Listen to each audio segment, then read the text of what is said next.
Welcome back to another edition of This Week in 3 Minutes. The kickoff for 2019 has begun. I've been away for a few weeks and the holidays and such, so always a little bit of a lag before getting back into the saddle, which is actually, you didn't miss much the last few weeks. Since the beginning of the year, the gold price has been in this very, very tight trading range. To me, it looks like a consolidation, which is fine because the last quarter of 2018, gold had a fantastic quarter, 13+% in that quarter alone.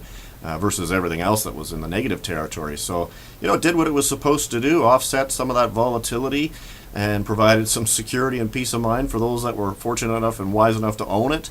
And so here we are, we're waiting to see what is it that's going to trigger the next move in both the stock market and in the precious metals world.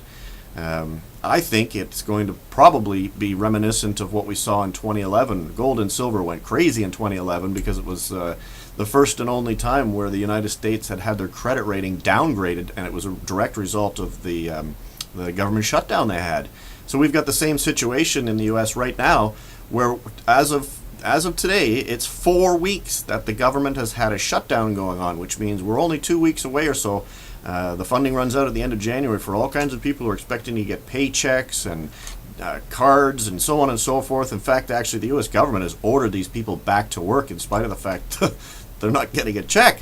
I think forced to work for no pay is called slavery. So just some strange times we live in. So I titled this piece "Downstream from Culture," which is actually comes from the term "politics is downstream from culture," and I thought, wow.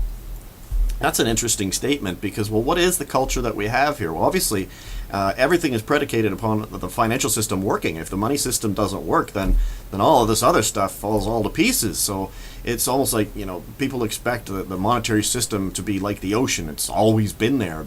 Well, not in its current form. The current culture in terms of the financial system and how it works is based on the U.S. dollar. It's based on central banking being in control of things, and we're seeing less and less. The Fed, for example, has less and less ability to actually do what it wants to do because of the negative impacts it has. It's got no wiggle room left at these interest rates, and they had to back off on the interest rate rises raising because of the problems it was creating.